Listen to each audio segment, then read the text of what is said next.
Spervasco. I'm a clinical social worker in the Kansas City area, and I've been practicing in both the state of Missouri and Kansas for the last 40 years.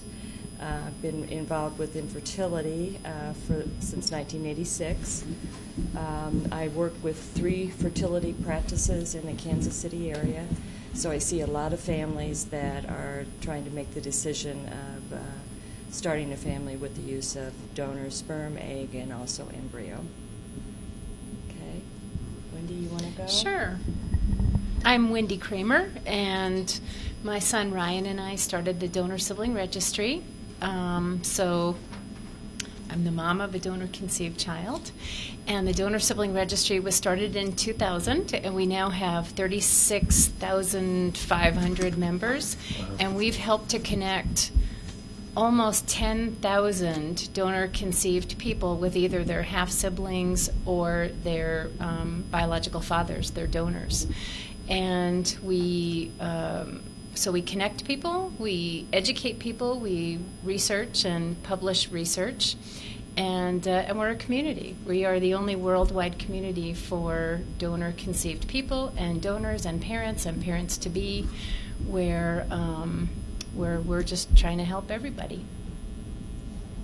And I'm Wendy's son. She pretty much covered it. I'm Phyllis Lowinger, and I'm a clinical social worker in private practice in New York City.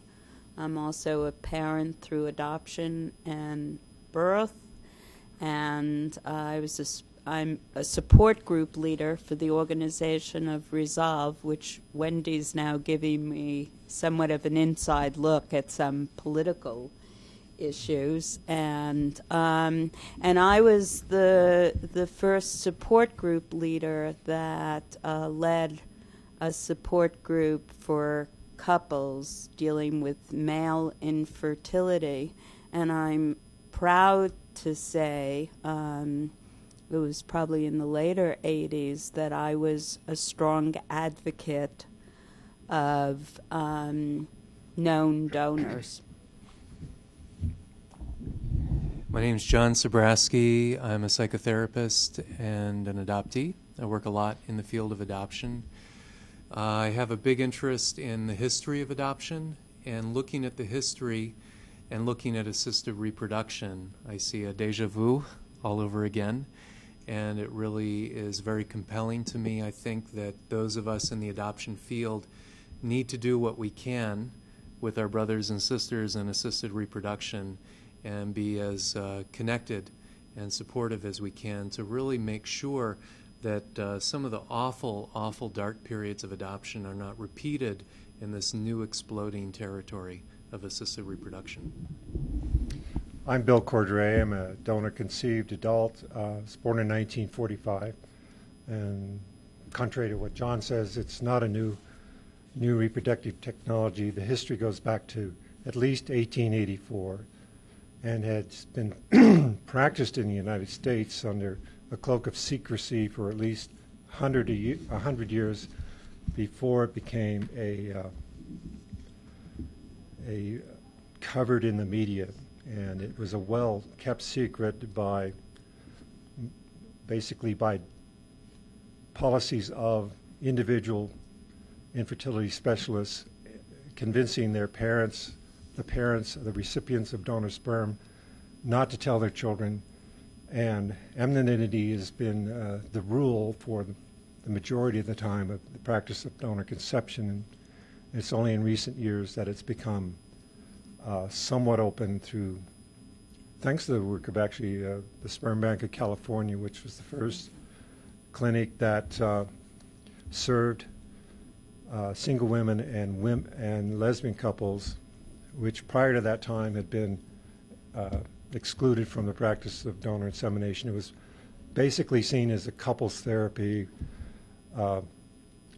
although it's not really a medical practice, and it's the doctors have acted as sociologists and recommending anonymity and recommending non-disclosure, and those of us in the older generation of donor-conceived adults are battling that, and I have a private website that is a safe haven for adults conceived through donor conception, and as a support group. It's worldwide. It started at the same time as Wendy's group, but because it's a restricted group, limited to donor conceived people, its membership is a little over 200, but it includes 11 different countries.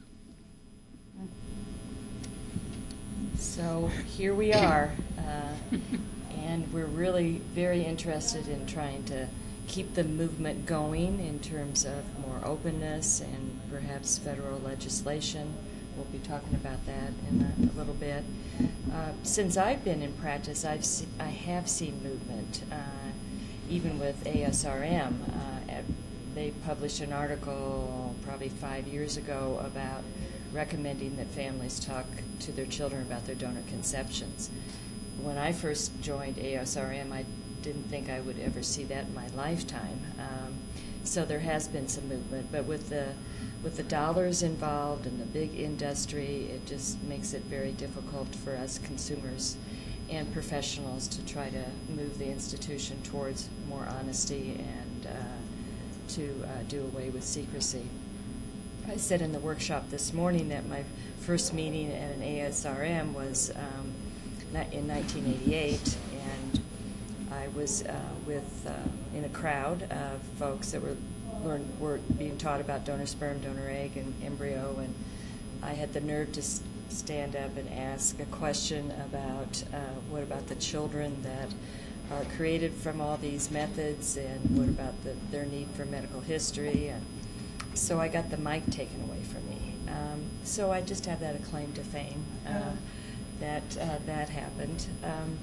I also have had a wonderful mentor in Annette Barron, who wrote Lethal Secrets, and she passed away. It'll be 2 years this coming August. My last encounter with her, she said, "You know, Chris, I'm getting old, and I don't have as much fight in me anymore, so I'm giving the baton to you to keep fighting and making movements in a more honest, ethical practice in donor conception." So I'm taking that on and see what can happen. I'd like to have Wendy talk about some of the federal stuff that's going on, and then everybody else make comments as you can.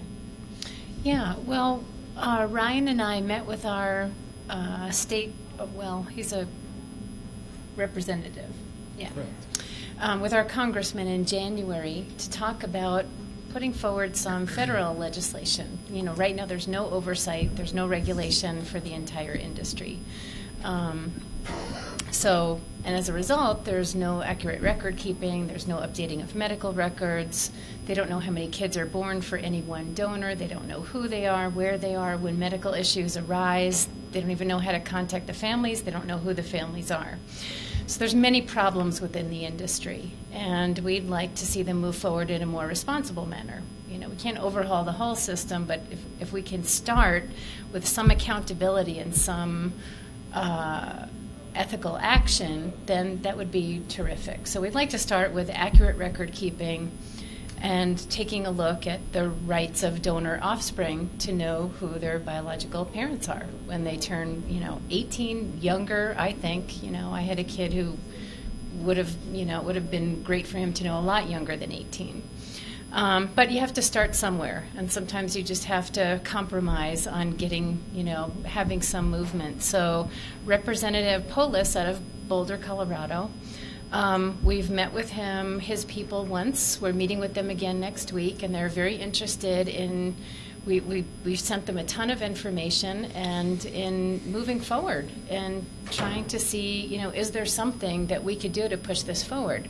The big obstacle is the American Society of Reproductive Medicine. Unfortunately, they're big, they're powerful, and they have lobbyists in Washington, and they've stopped any and all legislation, any and all regulation. They just will not allow any oversight of their industry whatsoever.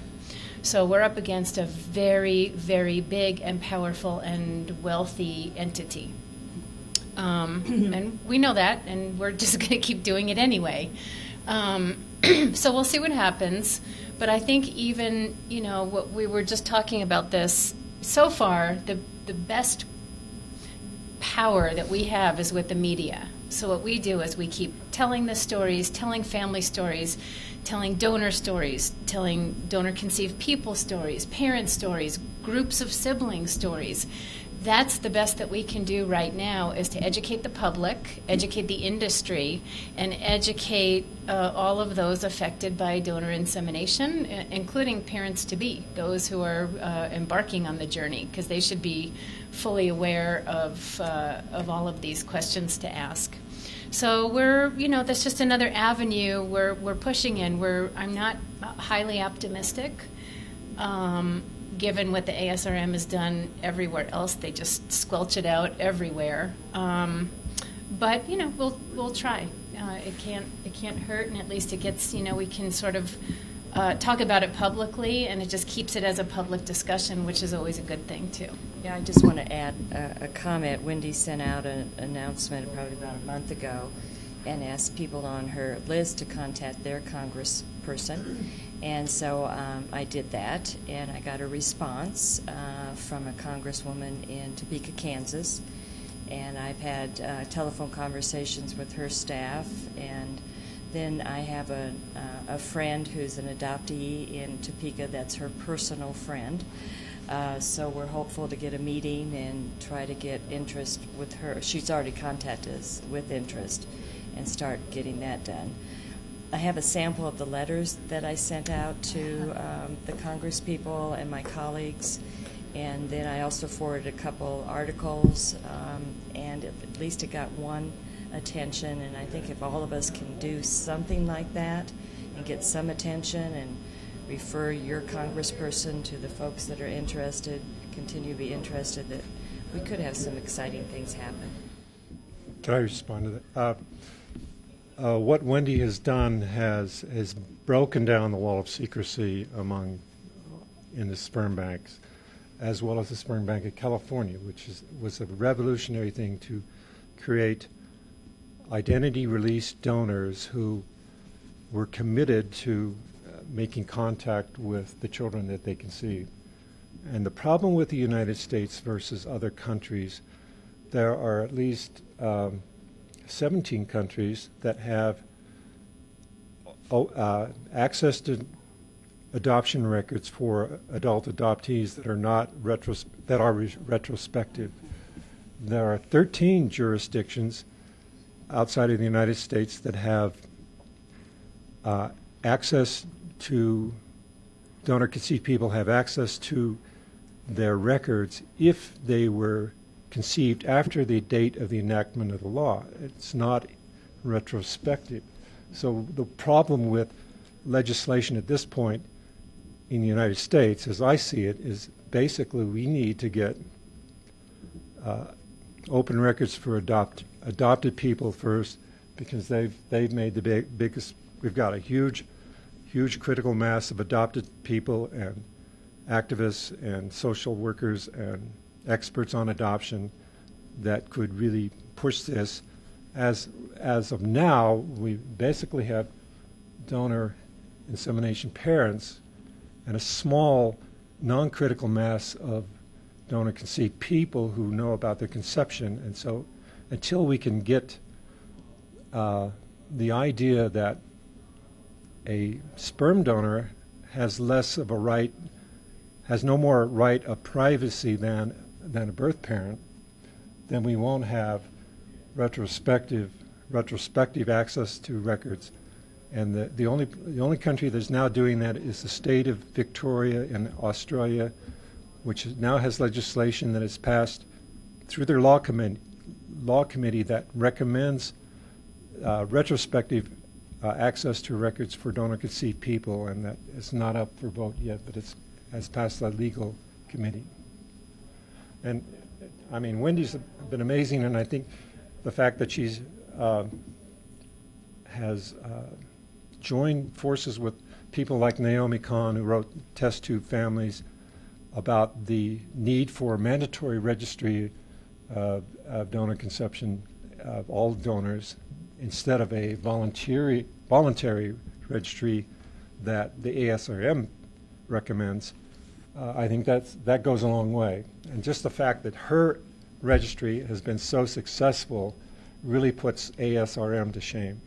So, Well, the ASRM just squelched another proposal for Yeah. a registry in New York. They fought against it, and that Yeah. was a voluntary registry. They're against all registries. Right. They're against any record keeping. right. They're against any accountability across Absolutely. the board. No. And partly because these other countries where adoption and donor conception legislation is passed is primarily because it's governmental controls over the medical profession as well as adoption. And in the United States, the medical profession is self-regulating. Until Well, you get it's- beyond that, and they had huge resources, almost like the National Council for Adoption and all of the church-based adoption agencies, their accumulated funding has defeated adoption reform for so many years. That's what we're up against. But what's hard in adoption is that also that we have the problem of more and more the adoption field is changing. So many of the adoptions now are child welfare based. That's the largest proportion, the largest part of the pie. Infant domestic adoption is down to very, very low numbers now, and most of those are open adoptions. And the other small portion is international, and that continues to get smaller. So we have a big chunk of people from the 50s and earlier. 1975 was the highest number in adoption. I think it was 175,000. I think it was that date. So we have a cohort of people who can be those activists that you're talking about, Bill, but they're starting to age out. And the problem is we only have 10 states, I think, that are on board already, another 40 to go. So I don't know if I'd hang my hat on that. I don't know if that's going to succeed. I hope it does. We all want it to. But we know that there's a big swell in this whole area of donor conceived. And I apologize for not getting my facts right. Yes, it's ancient. It even started in 1770, was the very first in England, and then 1880 something in America. And it's very popular in the 30s, but with frozen sperm in 1953, and a lot of the innovations in the 70s and the 80s, it's gotten very, very strong, and it's likely to only get bigger, where adoption is shifting gears a bit. So I think it is important that we join forces, but I think this push has to also be made on some of its own ground. Yeah, I think looking to the ASRM is probably banging one's head against a wall.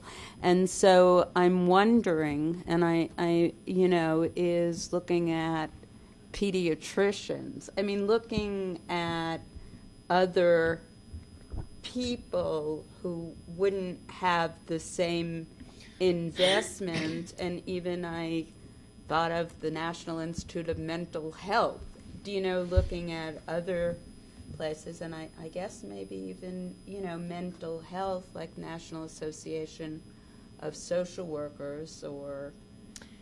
I've written everybody. I've written all the mental health professionals in fertility clinics, OBGYNs, embryologists. I've gone to the National Institute of Health. I've gone to the Surgeon General. There's nowhere I haven't been And trying to get pediatricians. people to align with us to move the industry forward in a more responsible way. I have knocked on every door. Yeah. So this one, when Representative Polis let us in, it was like, holy cow, someone really, is going to listen. And, again, I'm not optimistic it's going to go anywhere, but it's because I've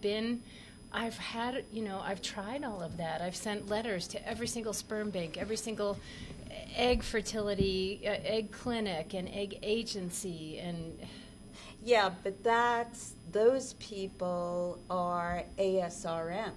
Right. That's who. So, but pediatricians aren't ASRM.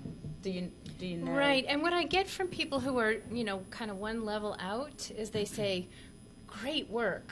I can't, but good. Keep doing what you're doing. Good job. One problem with going to pediatricians, it's the one branch of medicine whose main client is not the patient. the main clients are the parents. And they're the ones that pay the bills. There's some big social changes that didn't happen because of that. And so I think that might not be a very good end. I think the best thing that we can do at this point is to build up the critical mass of people who are speaking out, and through the media, through DSR, and through whatever I can do through my donor conception, people conceived via artificial insemination website, is to encourage my members to take part in the more public forums, even though they risk the condemnation of some very conservative parents who think, yeah, well, you should be grateful. I'm not sure we're ready for legislation until we can get. You have to have a critical mass of support behind it. Ryan, where's all the young people in this movement? That's a good question. It might just be that they're still too young. Okay. And I think that over the next 5 to 10 years, we'll see a lot more action from them as they sort of come of age and these things become important to them. I'm not sure if we have statistics on it, but I would estimate that the majority of offspring on our website are below the age of 10. So in the coming decade, it's likely that as those people come of age, the issues that so far have only been really visible to the minority of donor offspring who were conceived in the 1980s and early 1990s, as well as their parents and the donors, those issues will become more and more visible to the people, arguably to whom it matters most, and we'll certainly see what they have to say about it. One follow-up question I have for you is, in adoption, there's often the issue of what I might call conversion, where society says you should be fine being an adoptee. There shouldn't be a problem with closed adoption or some secrecy. You're lucky. It's a good situation. And I sense that there are some of the same myths in assisted reproduction. And so when some people are younger and they're kind of swayed by, the social milieu, it takes a while, at least in adoption again, to wake up to the idea that, there are some things that should be different about adoption. There are some things that are different about my life that I'd like to have happen. There are societal blocks to that. I want to achieve that. I start to get a little bit of an activist agenda. Is that something that you think is common in the assisted reproductive population as well, the donor conceived, that there's kind of a wake-up time? Yeah, certainly. I think it's becoming less so. More and more in the past. I think that the arc that we're seeing with artificial insemination is very similar to the arc that we saw with adoption. Mm-hmm. It's just sort of, lagging by 20, 30 years. 30 years, Mm-hmm. Exactly. Mm-hmm. So there definitely was a that sort of misplaced should attitude about how offspring should feel about it. Right. You should be happy to be here. You should be this. But I think that that more and more as this issue has gotten the visibility that it has, and that as assisted reproductive medicine has become more and more prevalent in our society, it's something that in much the same way adoption did, it's sort of been realized that that's not really appropriate to tell a donor conceived offspring how they should feel about it. Right. That it needs to be the other way around. We need to perceive the feelings of the donor conceived and sort of adjust our practices based on what those feelings are.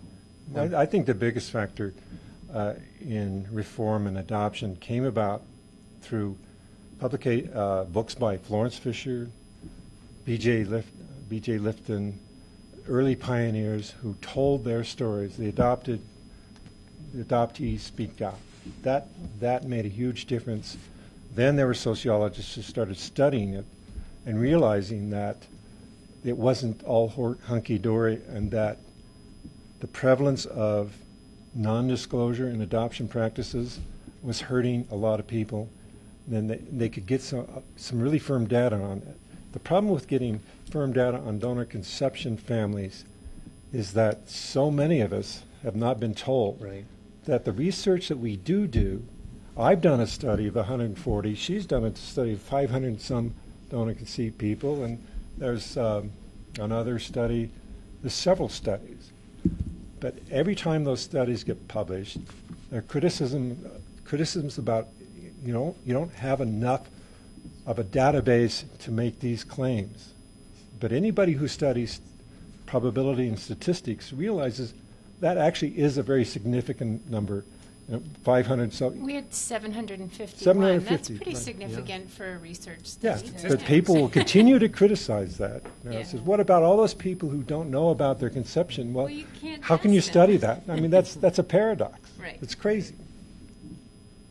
So it seems like there's a lot of mutual feeling up here about the things that need to happen and what the issues are. So the question, some of us were thinking a while back about how to further this agenda. And, Bill, you've been in this field for a long, long time. 25 years. Yeah, very long time. So, and you guys are a powerhouse, and you're doing so much. So the question is maybe how to organize. Does it make sense to support organizations that are already there, like yours? Is there a need to build a wing on the side of that, or have a different organization that's allied? So it like the AAC came into being at some point. There were other adoption organizations. That's part of how the adoption movement got going.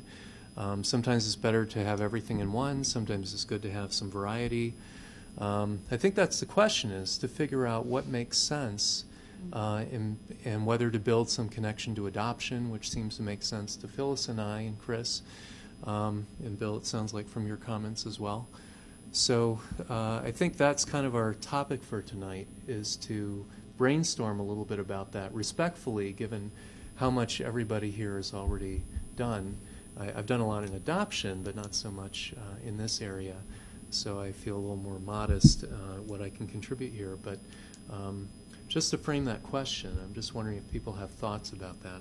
Well, Wendy, you mentioned Resolve, and I've had problems with Resolve. And I'm not sure what you're speaking to Phyllis about, but my experience with Resolve, it is totally I think that was Wendy and Phyllis talking about that. Yeah. It's totally a parent-focused organization, and it's funded by fertility companies, fertility drug companies. I mean, I went to an IVF conference in Sydney back in 1993, and I was sponsored by the Donor Conception Support Group of Australia, and they raised about $500. I had to pay the rest of my way to get there. I stayed at Leona Hewitt's back bedroom for 2 weeks, and there were all of these infertility specialists who were coming to that IVF conference, including two who were wanted by U.S. authorities from the sperm bank at UC Irvine. They were showing up in Australia. If we'd contacted the consulate, they could have been arrested. But all of these people were sponsored by groups like Pergonon and all of the drug companies, and their displays there was incredible. And they got credit for coming there, and they had all this money, and they were being given free meals and tours of Sydney.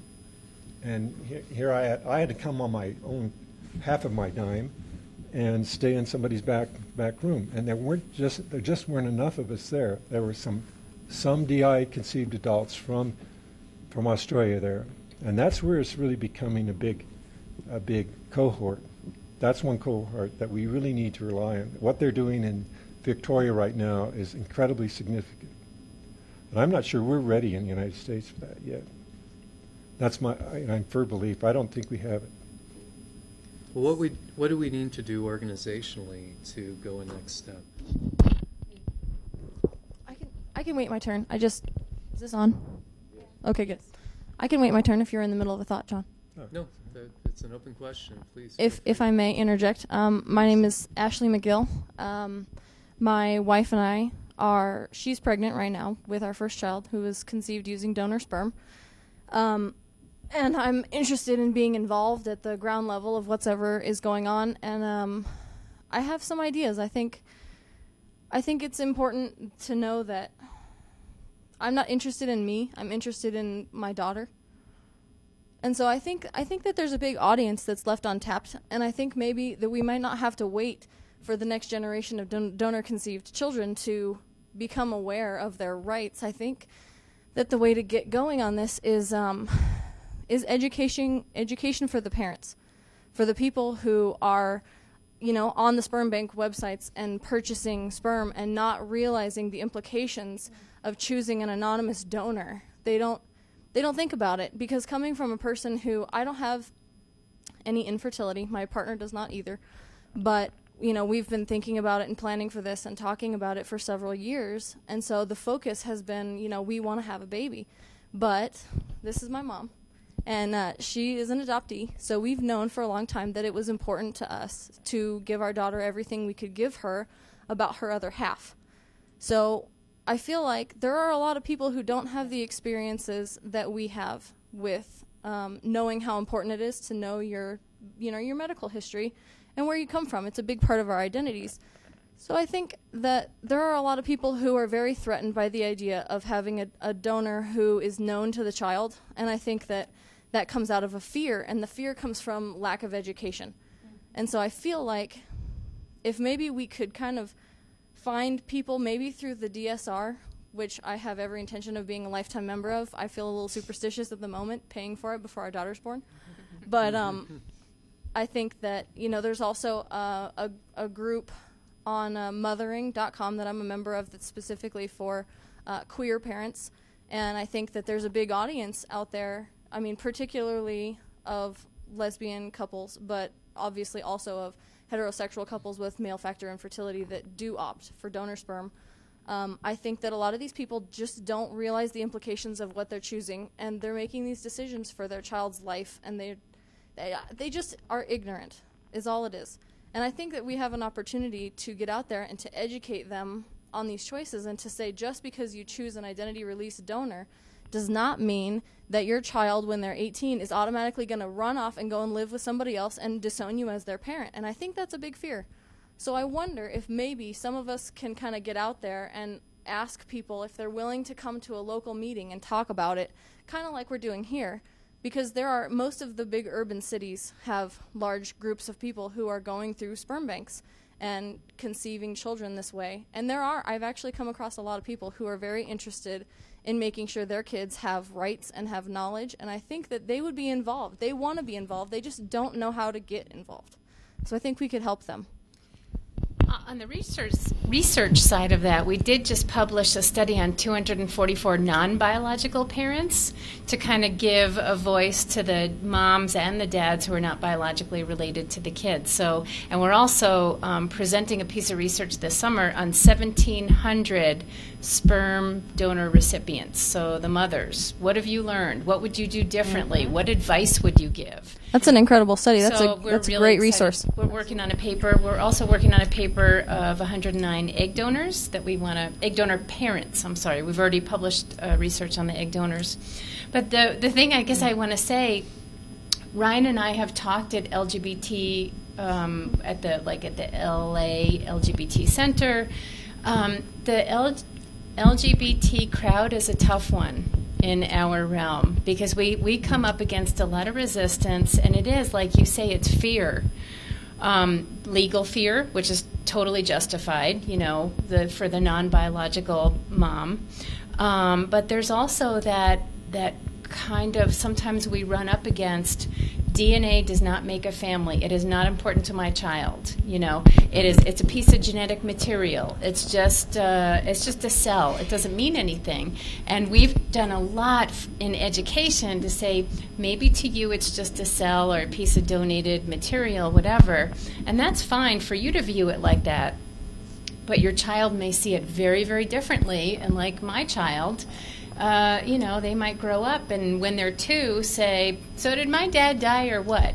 And then you have to start explaining, and then if they have curiosities, it's not just about telling. People, sometimes what I hear is that the end of the story is telling. It's all about disclosure.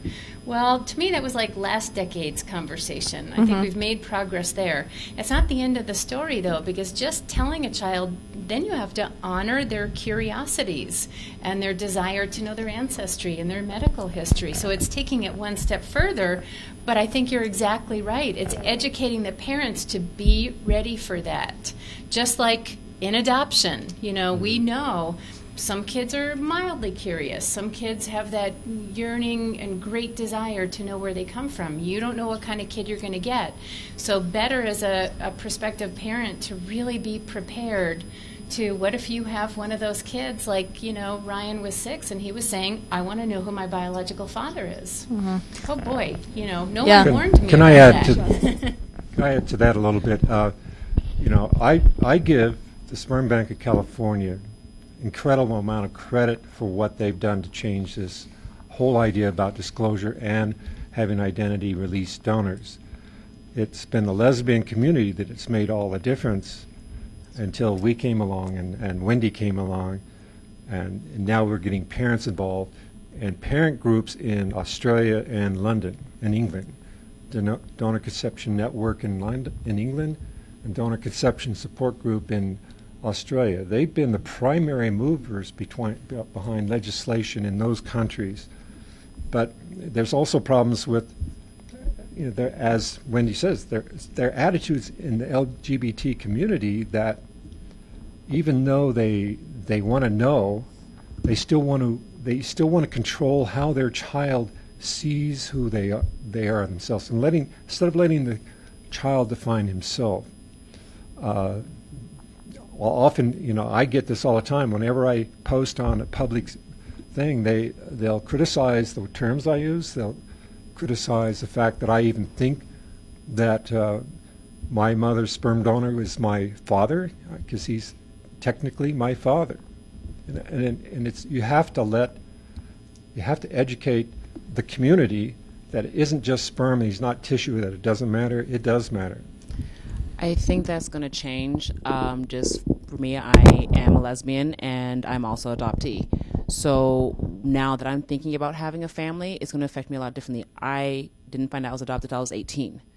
So I know that when I have a child, no matter how my partner and I conceive, whether it's with a known friend, which I hope he'll say yes, but if not, if I'm going through, a sperm donor bank, I will let my child know who they are as soon as that question arises.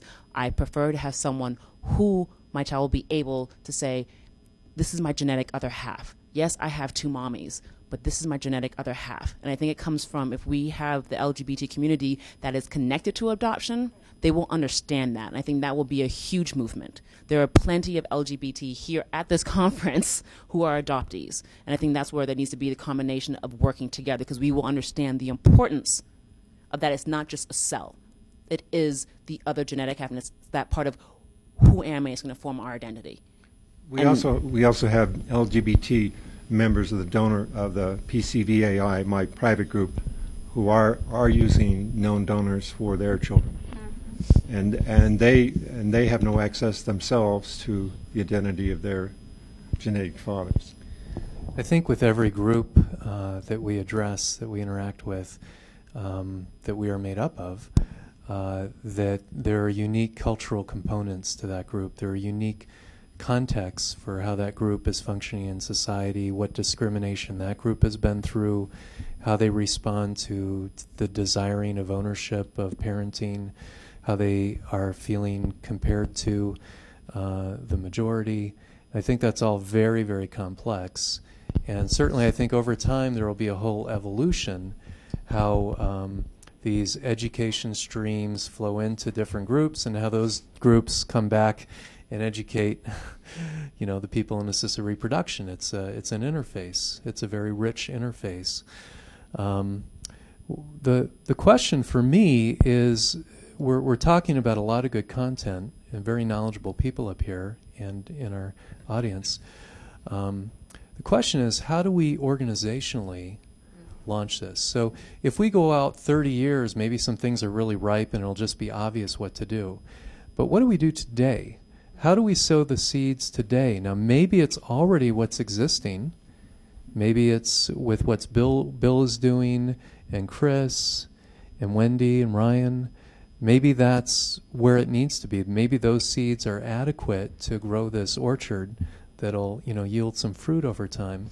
Or maybe there are things on top of that, or connected to that, or growing out of that, that would be good to start now, so that we get where we want to get 10, 15 years down the road. We know it's not going to be in 5 years. We know it's going to take time. So what do we want to do now to try and create an outcome down the road? That's the question for this evening, in a way. If I may, just real quick, I wanted to say that, Wendy, I 100% agree with what you were saying, and as well, Bill, about how difficult of a community the LGBT one can be to break into. And I believe, and I will absolutely get to your question because I do have something to say about the organization of it.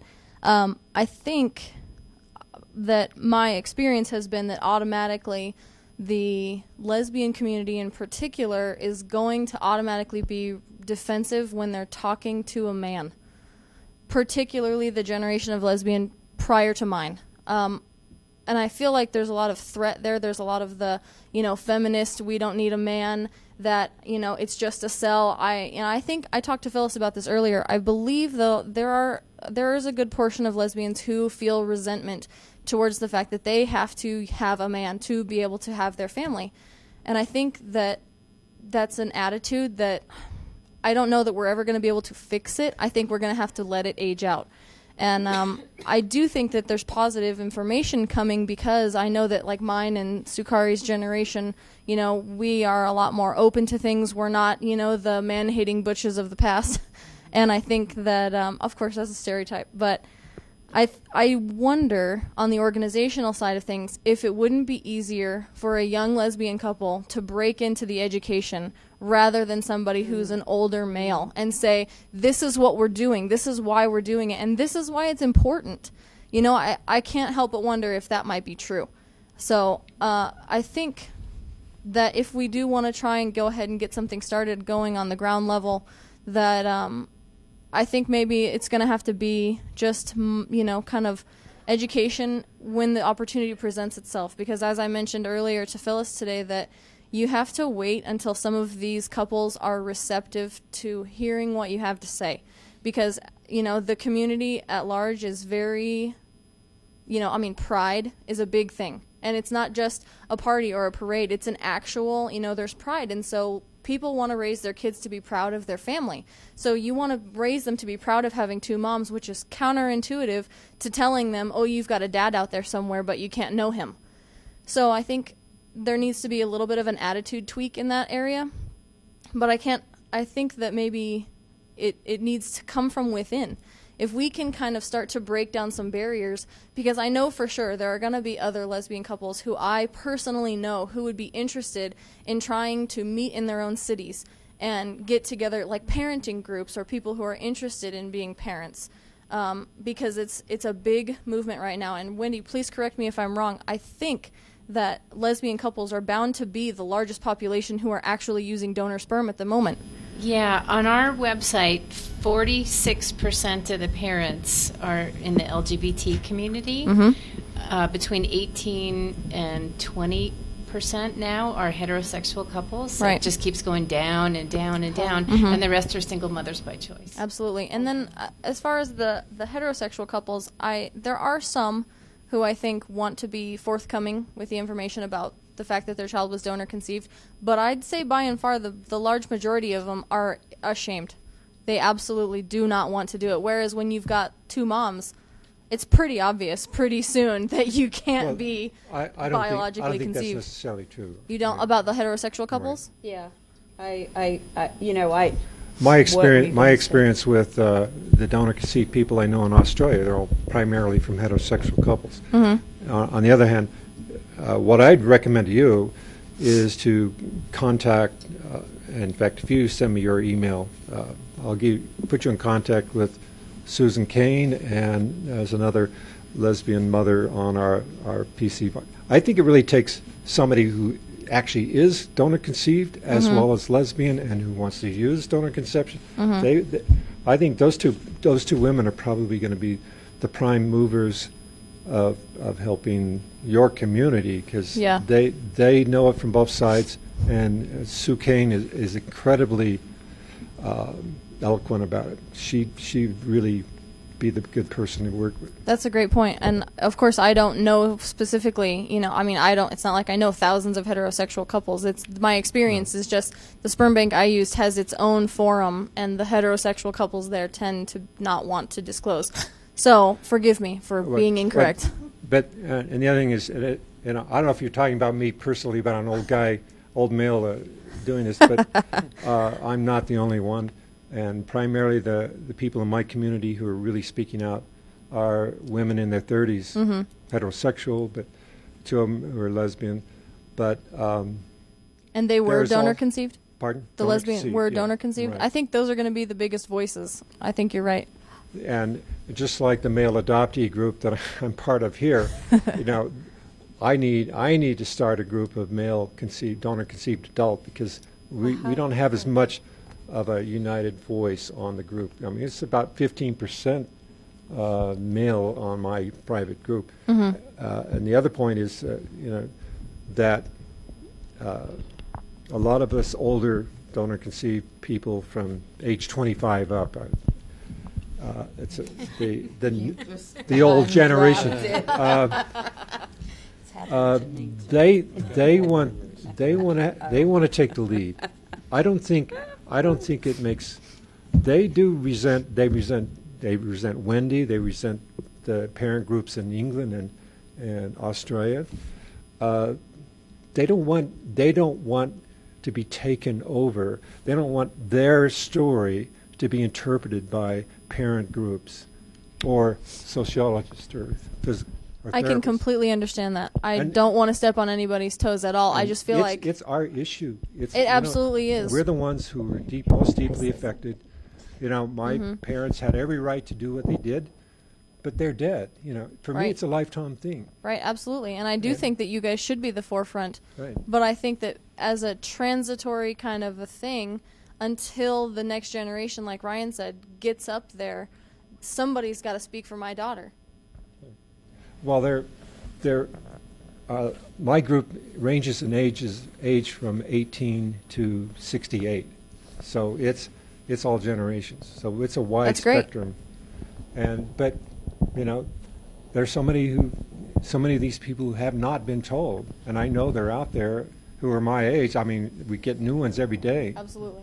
Who are in their 50s and 60s. So as long as that continues to build, and maybe we shouldn't be a private safe haven website, but we need that aspect of it so that we can feel that we can speak bluntly without being criticized by parent communities. Right, Wendy? You see it on. I just want to say, Ryan and I are the voice for your child. We're out there working really, really hard, speaking at conferences, talking to the industry. We're going to California Cryobank in 2 weeks to talk to them. We are out there speaking for your kid and for every other kid out there. I know you are. You work very hard, and I appreciate you. And we hope, that we're speaking for, the LGBT community and their kids, just regardless of what type of family you are, it is about the kids, and that's our first focus, is making sure that we move everybody forward, like learn from the world of adoption. There's a ton that we should have learned from the world of adoption that we didn't. Okay, well, now that we've had a couple of decades here with kids like Ryan growing up, what have we learned from them? A lot. And now we've published the research. And so we have a lot of information now to help educate parents and the industry and all of us in the family. So we're working as hard as we can work to represent you as parents, you as grandparents, prospective parents, everybody. We're trying to keep everyone's best interests, not just the parents, but the donors' parents, everybody's best interests at heart. Wendy, I'm wondering if there's a possibility of having other resources available in different areas to speak about the issue, because there's only the wonderful two of you. So I don't know if that's even a possibility, and I think that's what I'm hearing. Well, I hope that I haven't come across as trying to take over. I'm saying, how can I help you? Yeah. Would you like to write something for our website to the LGBT community? Sure. Because that'd be awesome. I can't speak to them like you can. Right. Yeah. And I think that's I would love to. yeah. Excellent. I want to add, which is my big thing to the adoption, and I think an issue here is the emotional trauma of the experience of infertility. And so it's really all those emotional feelings that I think need to be spoken to, and what this means to be a different kind of community, forming a family that really has to be addressed, because we know how the head, the mind and heart can go together, and if the heart hasn't been opened, the mind is not going to allow itself to be educated. So I think that's also a really important piece. How do you see Resolve doing that?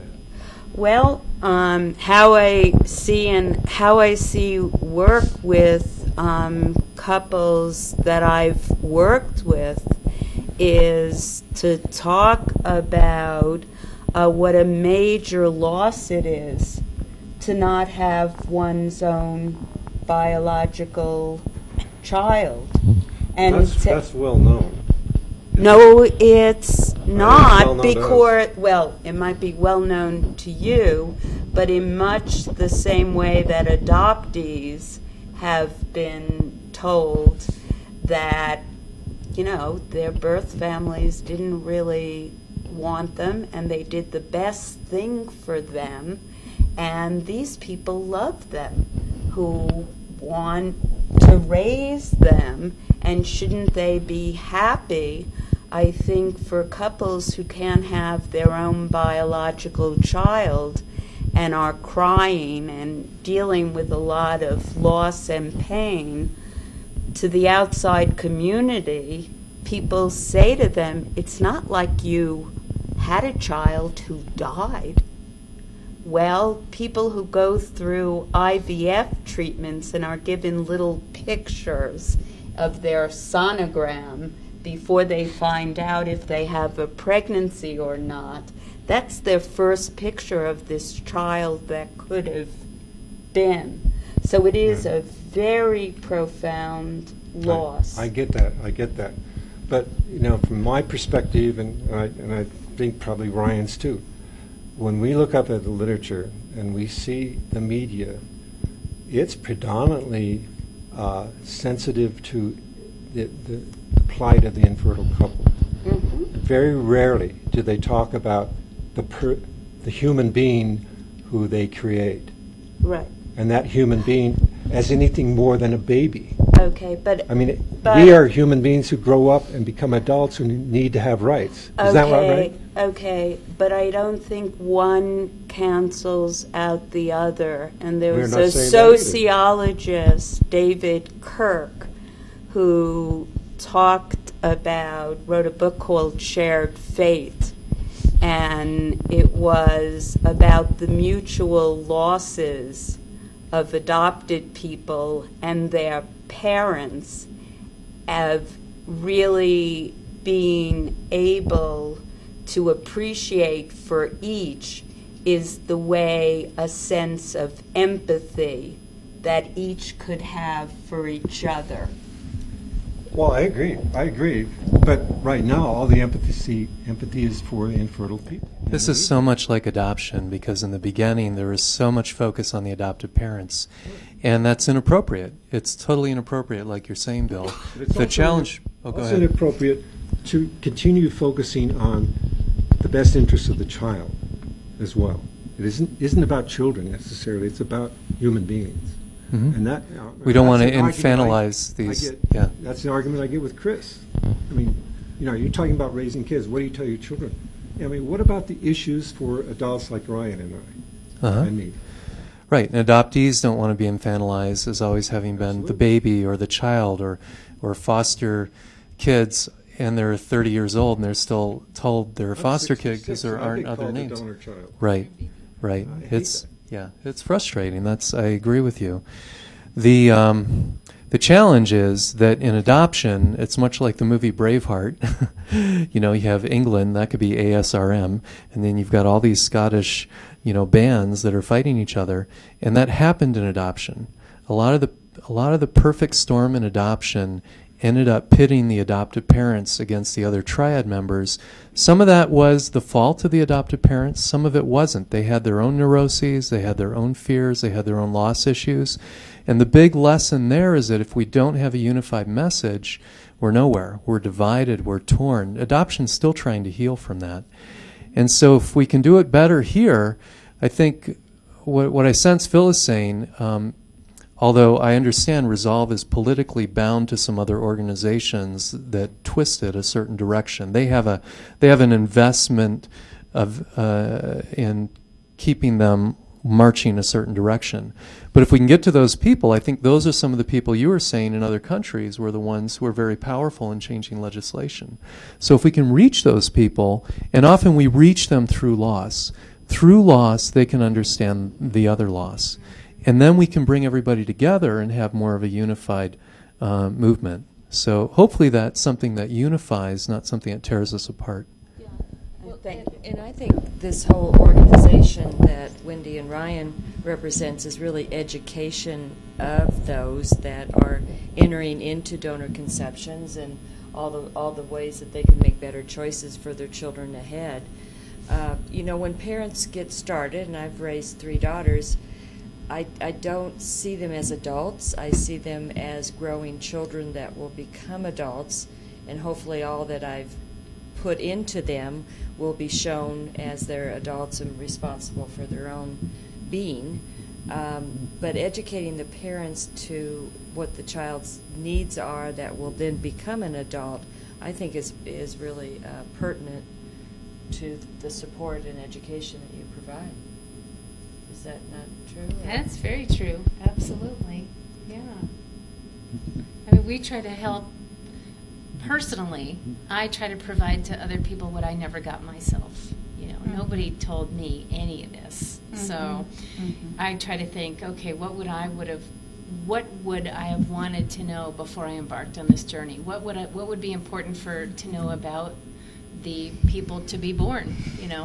What are their needs, and what's the right way to go here? And so that's one of our goals. I mean, we're educating, we're forming a community, and obviously the main thing we do is we're connecting people who want to be connected with each other.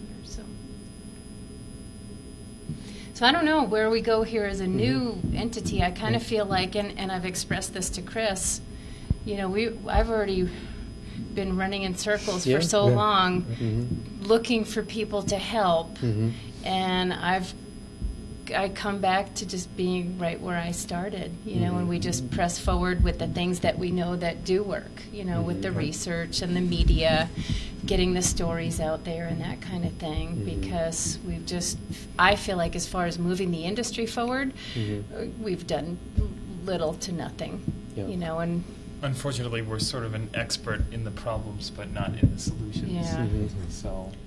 Well, if we look at adoption, adoption had a zillion organizations, and you are a very powerful organization. You're at the forefront of this field, obviously. You're pioneers, Bill also, with what he's been doing. Chris, in your own way, in looking at good practice. So when I look at adoption, I think, different organizations have offered different things. If we look at gay and lesbian culture, LGBTQ, we look at GLAAD, for example. They're very powerful with the media. They're very media focused.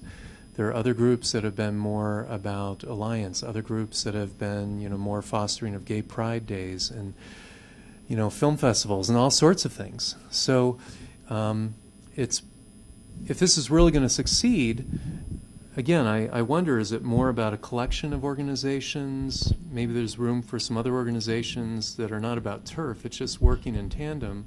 Or is it more under your umbrella? Bill's umbrella in a different way to, push something forward.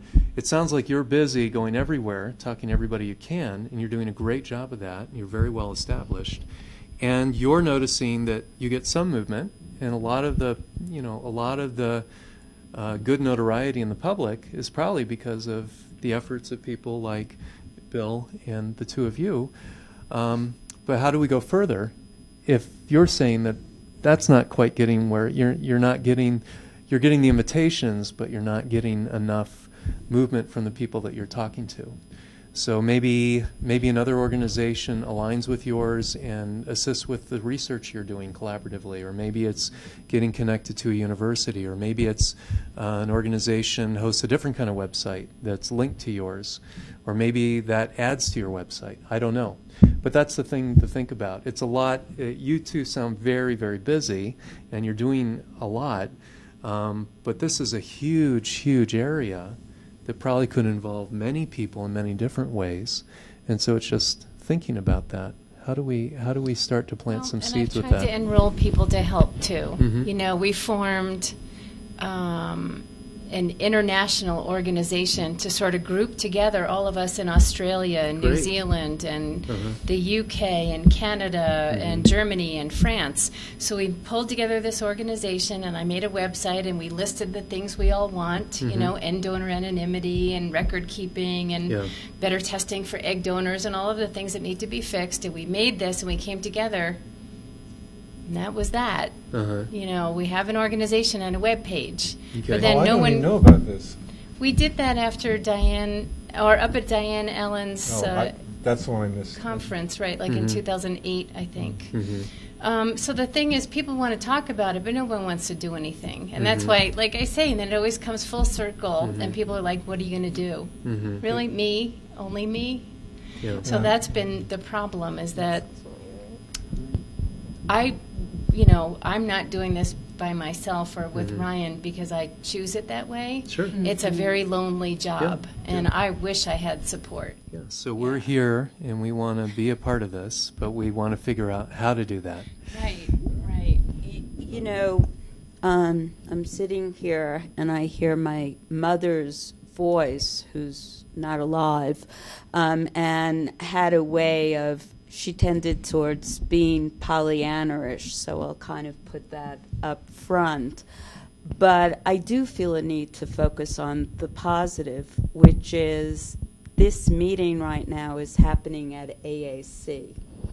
And it took work to get AAC to say, yes, we do need to really look at the connection, and I think you're talking about the LGBT community, and I'm sitting here and saying I want to go back and write some articles for Resolve, and again, I have been the support group leader that does do groups for couples dealing with male infertility, and I could tell you, even though we don't get support groups of 6 to 8 couples at a time, and it's hard to get them at the same time, the majority who come do talk about wanting to use known donors. And support groups are wonderful because, again, it's the people who are dealing with the issue that are looking at what the issues and problems can be. And so it's one couple sharing with the other, and I'm the facilitator to raise the questions. So that's, I want to leave here. So that's something I would like to say. I want to go back to Resolve, and there's also, so that's where I want to leave it. Well, I want to make a comment is that, and maybe I'm being Pollyanna also, but when I started working in a fertility practice in '86. That's what, 20 years ago. I don't know. How 25. long. 25 years ago. The doctor was choosing which donor from which bank went to who. They had no information, zero. It's me. And I didn't pick Ryan's donor. But anyway, Look what I got. You did pretty good. It worked out all right. Yeah. I don't know what there's spiritual intervention there or what, I don't whatever. know. Yeah, okay. But My mother was not so lucky. But now there's available choices on the internet. There's you don't see couples that they're. I tell them about the old days, and they say, "Well, we wouldn't have even done that." We need information, we need connection. So I really believe that parents-to-be or parents that are parenting really want to do a good job. They just don't have the information education. And it took the consumers to get all the information that sperm banks and egg banks and embryo placement work is doing. If there wasn't a push from the consumers to get where we are today, it would be still the same way. Because how easy would it be? It was so easy for the physician just to, whatever. Have we used this guy very much this week? No. Okay, we'll use this other guy. That's so easy compared to, okay, what bank, how many banks do you want to look at?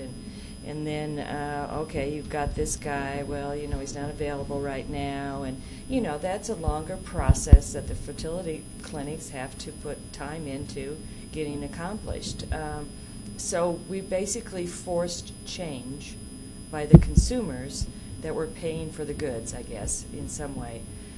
So I'm just hopeful that the youth and more activity will get more consumers wanting the best for their kids. And I think they really deep down do. They just don't know how to process it and how to get there. Can I ask, Bill, how do you feel about this? I mean, you're a donor-conceived adult. You know more donor-conceived adults than any of us. What are your guys' wildest hopes and dreams? What's the win? That we all moved to Australia.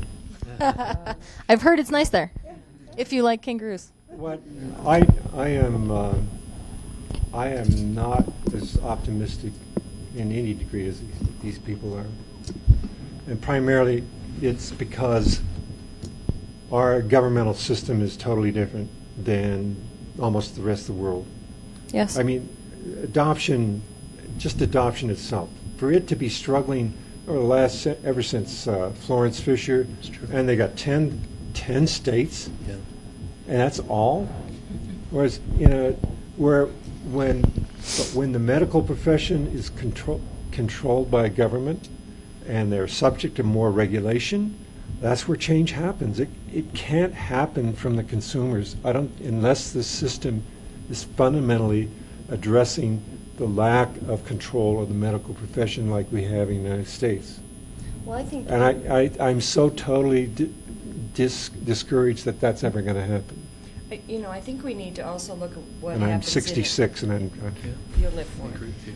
With the adoption movement, we're not frozen into closed adoptions. We now have a majority of our adoptions are open in some way. But that's because you could address laws. But There we- are no no, laws. that's not. That was There's the internet, that was supply too. demand. It's Yeah. supply and demand. But So- adoption laws were passed in states that But- made those changes but- possible. The adoption laws changed, though, in response to a groundswell of people. The market changed. But the problem is there are no laws concerning donor conception, right, Wendy? Right, there's no I law mean, to change. that's the fundamental problem. But there wasn't a law about open adoption. I mean, birth parents started to, it's like the identity release But there at were the sperm laws that bank. closed open adoption that existed before the end of World War II. There were, Look at Elizabeth Samuels. But I think the bigger issue, the bigger comparison is what you talked about with the California Sperm Bank. That's where I think we'll get some change when it's through media, when it's through the community that's engaged. They want something different, and something can happen there. That's when a shift, there's a push, there's a natural drive for that. And then the laws, if there are laws, there aren't laws now, but if there are laws, eventually they'll follow that. And that's why I think open adoption is happening. Open adoption is having very little impact on the closed records. But Right. adoption is opening in that way. I think the same thing could possibly happen in assisted reproduction, donor conception.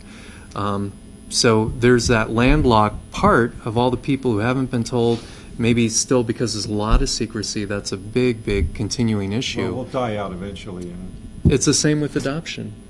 The people in my time period will die out at some point, or the people we'd be searching for will die out before those records open. But there's still some shifting because there's more open adoption now. but So that's all we can do. So Yeah. open We adoption. can advocate. I mean, there's no way we fundamentally change an American system. But The media. But we can. But we're using media. Mhm. We're persuading. We're pressuring, and we're shaming. And I think that's the only thing we can do. But I want to make it as clear as possible, because we're being videoed, that open adoptions exist in all states, whether they have open records or closed records. Mhm. So the consumers are doing what they think is best, hopefully most. So whether they have an adoption in Missouri or Kansas, because I have open states in Kansas, open records in Kansas, closed in Missouri, the adoptions are the same. Everybody knows everybody. Everybody has their identifying information. So that's what open records would be about, but the families are doing it themselves. They're organizing, they're getting together. Birth parents have more control in terms of who's receiving their child. There's more relationship building. So we're doing that in spite of what that state law is about. So that's where my hope is, that we do it in spite of what the medical institution is doing. Well, we're trying. Right, yeah. But you know, the thing that Wendy did that was amazing. You know, her group and my group started at the same time, and I don't know if you go back and you look at the history on the calendars of both of our groups. I actually had more postings in the first 2 years than you did, and you had 2 or 3 months where you had no postings at all in a row. As soon as you went on the one before, who's the guy? Oprah. Before Oprah, who did you? Oh, Good John. Morning America? No, John Walsh. John Walsh. There was a big jump there, and when you went on Oprah, it exploded. But that's when we left Yahoo, too, so. You're still Well, on the Yahoo. Yahoo's still the chat still- group, but it's yeah, not right. the donor sibling registry. Yeah, but that's where you get most of your members, wasn't it? On Yahoo? Or No. did they come to your registry? Yahoo's just a small chat group. The Well, donor yeah, sibling but- registry is separate, yeah. But I'm not sure if that had anything to do with, other than the fact that Oh, you're it's on all Oprah. media. Sure. It's all media It's all for media, us. right. Mhm. We see huge spikes in our membership. That's what Right. keeps us going is Mhm. media. Absolutely. But you'll have a show like The Kids Are All Right that totally, blow, really screw up the progress of how we look It at brought a lot of donors to our site Yeah. who made themselves available. So even so, getting the word out there is getting the word out there. Even things, Right. the TV show we did last year, Donor Ben with his 75 donor offspring, everybody said to me, this is the worst thing. No donor will ever come to your site after this. They're all going to be scared. And Well, they that's came. good. That's They good. came. It was another form of education. So. And it's kind of amazing, though. You're talking about research that, like Ken Daniels has done almost 40 years of research on this field, and he's the most prolific researcher on donor conception. And it should have changed things, but it really hasn't. People look, he's a professional, and until things get in the media, if we get a great novelist to write a DI story, that would make the biggest change. Well, the New York Times article that Yeah. had Ryan's picture last September that said one sperm donor, 150 kids. Right. That got people's attention. Mm-hmm. That got the industry's Right. attention. But did they do anything to start keeping accurate No, records? no. No. And that group of 150, I just heard from a mom this morning, the group is now pushing 200. Right. They're still selling the sperm. Right.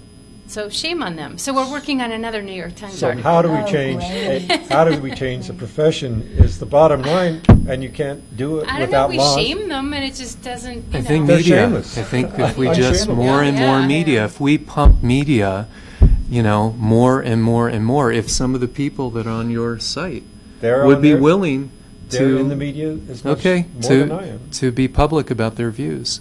You know, we need those stories. We need all these compelling stories, and we need all the media channels, and we need concerted organizational ways to do that with as many people who are willing to sign up. Then I think we've got our best chance. I think media is the answer. Well, We need BGA Lifton back.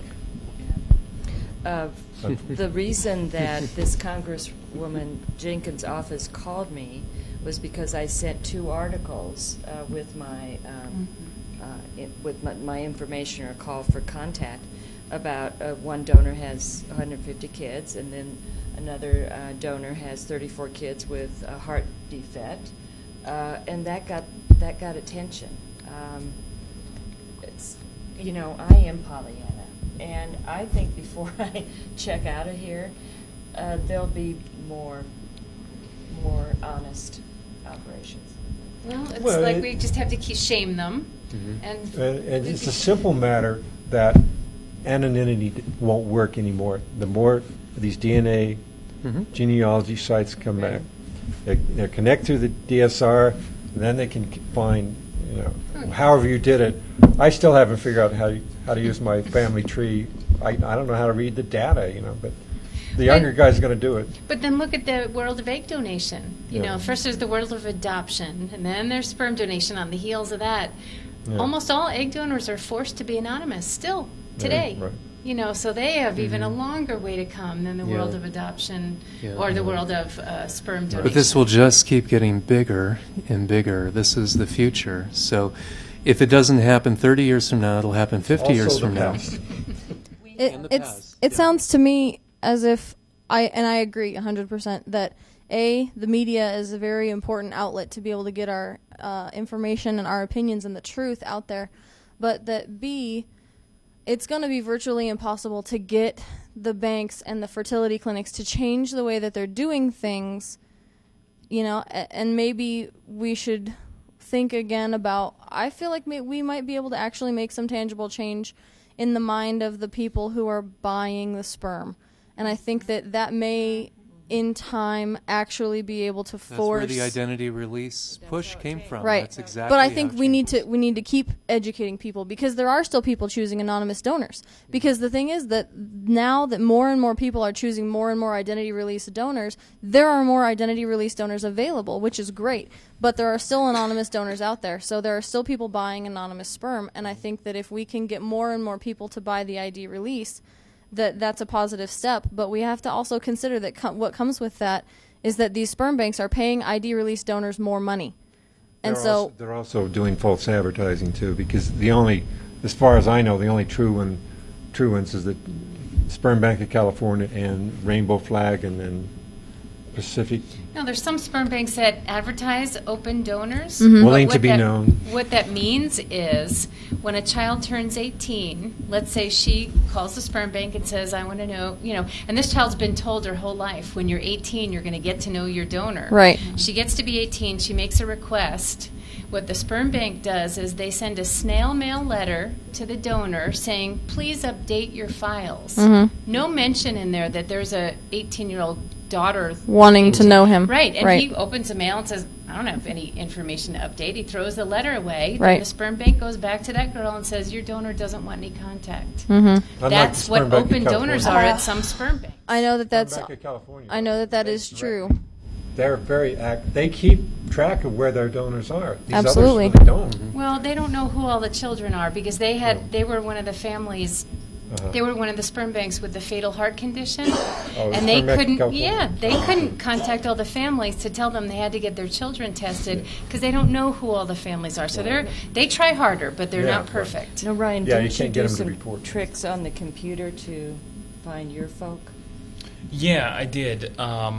I'll speak to that in just a second. I just want to address this real quick. I Okay. think you've really hit the crux of the issue here, which is that in the United States, everything in private industry is driven by profit, and in order for the change to come from within the sperm banking industry, you either have to have legislation, which we're working on, but realistically it Has could to be profitable. quite far away.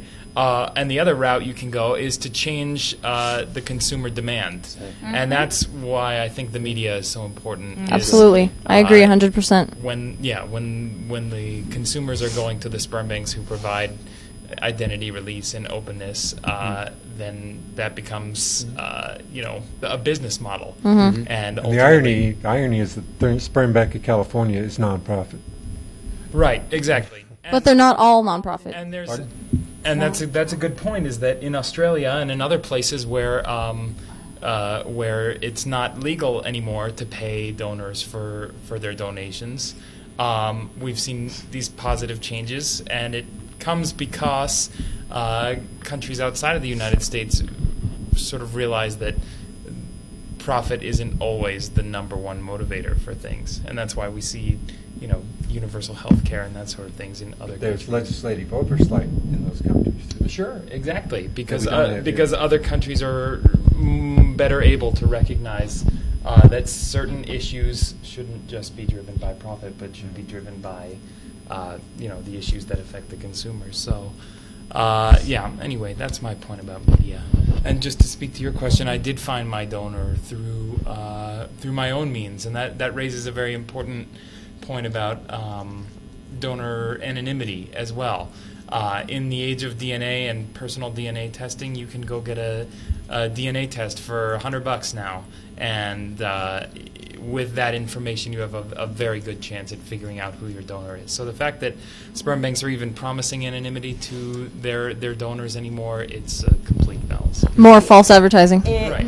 It's my understanding in New York, my colleagues who work at the program do now speak to donors in saying we can't promise anonymity given what happened in the adoption world.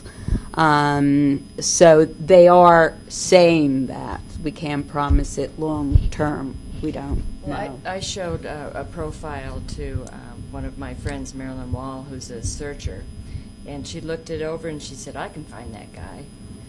So just with the basic information, the year he was born and his picture and all the other information about how old their parents are and all that, Marilyn said she can find him.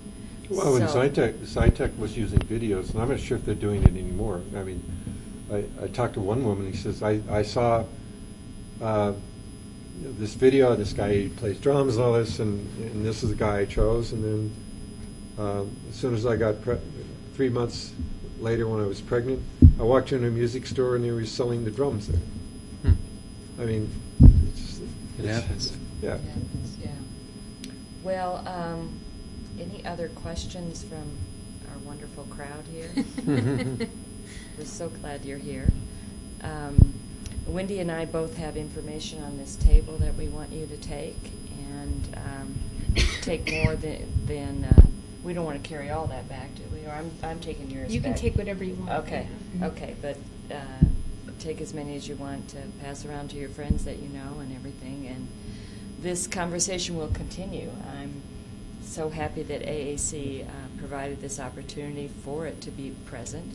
And the fact that they videoed this, I think has another significance. It's going to be on the web, and it really shows the adoption community support. And Wendy's going to do a link from her site to this once we get this all finished. So thank you very much for being here, and I hope lots of folks see this conversation.